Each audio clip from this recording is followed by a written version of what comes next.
Aujourd'hui, on parle de la fête de la pêche.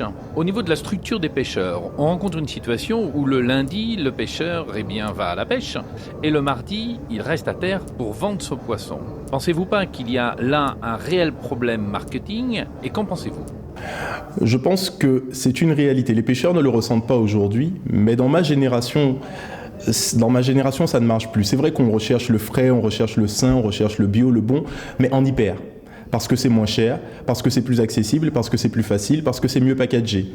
Et il y a une réalité dont je pense que les pêcheurs doivent prendre conscience. C'est que si on continue comme ça dans 10 ans, ça va pas pouvoir marcher parce que le poisson que je vais attraper, je vais pas pouvoir le vendre. C'est très simple. Donc il faut se remettre en question, il faut remettre en question nos façons de faire, il faut remettre en question les canaux de distribution, il faut remettre en question la valeur du produit même qu'on propose. Enfin, pas la valeur elle-même, mais la façon dont on valorise le produit qu'on propose. Et c'est justement le but de la CCIM, enfin c'est le but de mon intervention avec les marins pêcheurs et c'est le but de... Voilà, c'est notre volonté. Je pense que c'est quelque chose qui est à faire. Concrètement, quels seraient les actes que vous pourriez donner aux pêcheurs pour créer un réel développement de la vente de leurs produits ? On peut mettre en place des choses extrêmement simples, sans parler de grands axes. Effectivement, l'axe clé, ce serait de s'organiser en filière. Ce serait de s'organiser en filière pour assurer la distribution, l'écoulement des produits. Effectivement. Mais ça fait des années qu'on en parle. Dans la réalité quotidienne, ça a du mal à marcher parce qu'on parle à une population qui n'est pas forcément, qui ne fonctionne pas comme ça, donc c'est pas le fonctionnement. Donc de manière très simple, une première chose qu'on peut mettre en place, c'est un fichier client. C'est-à-dire avoir un fichier qui recense tous mes clients, leurs contacts téléphoniques, leurs fonctions éventuellement, fonctions dans la société, dans la vie, dans la vie courante, et numéro de téléphone, SMS, à qui on va pouvoir envoyer des SMS de manière régulière. Ça, c'est une petite astuce pratique qu'on peut mettre en place. Deuxième chose qu'on peut mettre en place, c'est des recettes. On peut proposer des recettes, on peut formaliser des recettes. C'est-à-dire qu'on écrit et on propose, lorsqu'on vend notre poisson, avec le poisson, on donne une petite recette, une astuce pratique pour cuisiner le tasard, j'en sais rien.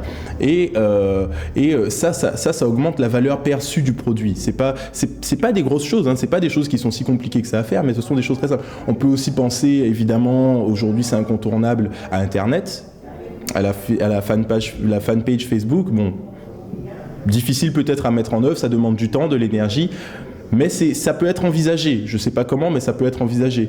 Et puis, on peut aussi penser à des solutions de commercialisation en gros. C'est-à-dire que ça, c'est forcément, quand on parlait de se structurer en filière tout à l'heure, à un moment ou à un autre, il va falloir y arriver. Il va falloir arriver à un stade où on a une structure qui s'occupe de la commercialisation. Parce que moi, en tant que marin-pêcheur, si je pêche, je ne peux pas être en même temps vendeur. Donc, il va falloir s'organiser pour le faire. Et ça, à terme, effectivement, il faut y penser.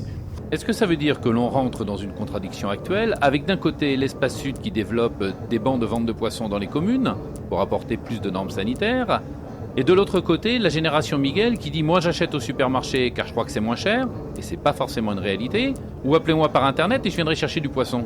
Non, absolument pas. On n'est pas dans la contradiction.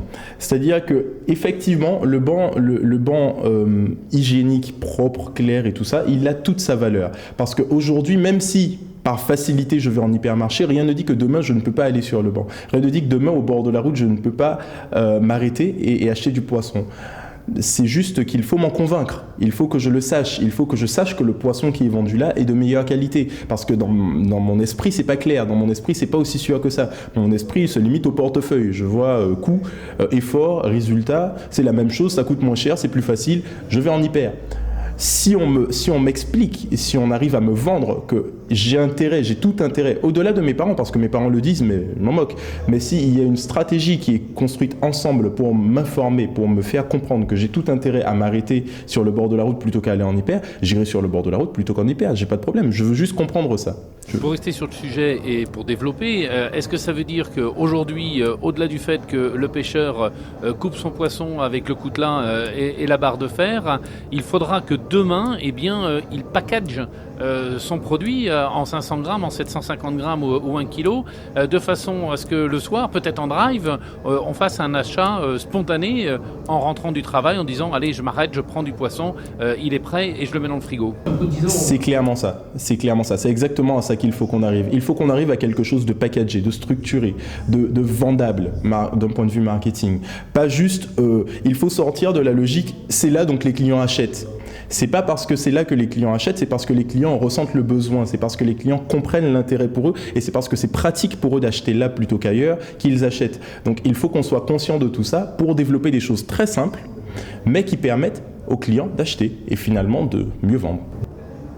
Pourquoi le pêcheur il s'embêterait à faire de la pesée en 500, 750 ou 1 kilo pour reprendre l'exemple, hein, alors que comme vous le dites, ça se vend parce que c'est là. Pourquoi il fera un effort ? Parce que dans 10 ans, s'il continue comme ça, sa profession ne va plus exister. Parce que dans 10 ans, dans 15 ans, dans 20 ans, ce sont des gens comme moi qui vont raisonner comme moi et qui vont se comporter comme moi, qui vont aller en IPA plutôt que sur le banc. Donc voilà. Et pourquoi ce raisonnement ne fonctionnerait pas dans l'autre sens, comme ça se fait dans d'autres filières? Je pense notamment à la viande, où plutôt que de continuer à aller acheter au supermarché du coin, eh bien on va directement chez le producteur, aux racines, chercher le produit. Pourquoi ne ferions-nous pas la même chose avec le poisson?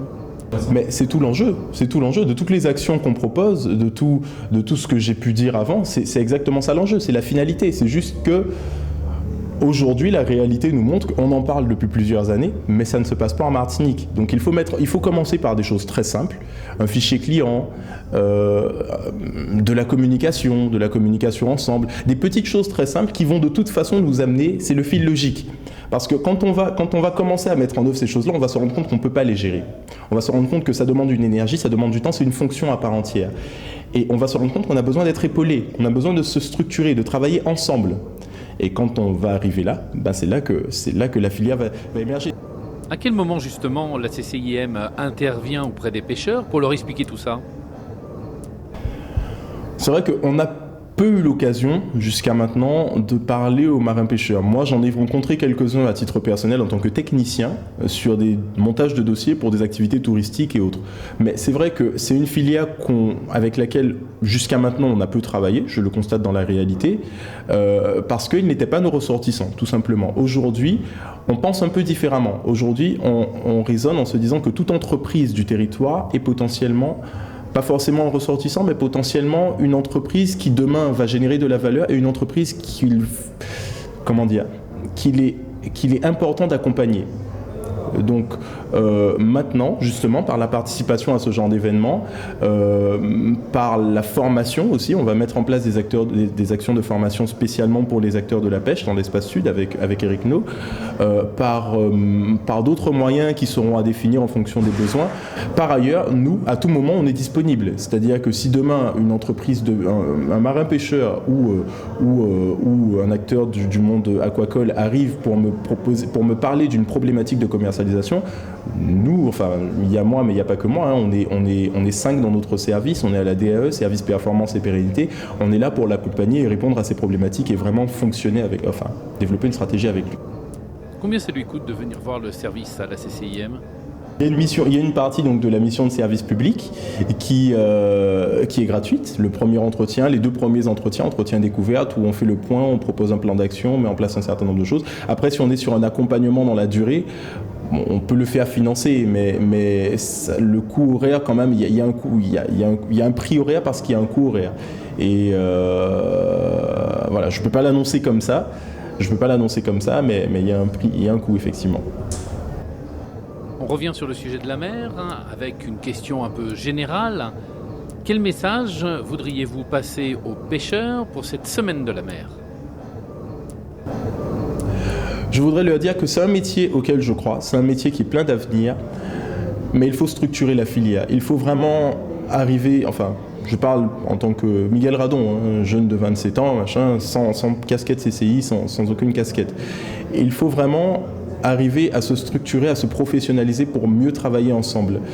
L'époque où je pouvais travailler tout seul dans mon coin et où je gérais encaissement, décaissement, où je vois que l'argent rentre, je vois que j'ai payé mon essence, donc ça va, j'ai gagné de l'argent, elle ne va pas pouvoir durer très longtemps. Il faut vraiment se structurer et professionnaliser la démarche pour apporter davantage de valeur et assurer la pérennité d'un secteur auquel on croit en tant que Martiniquais.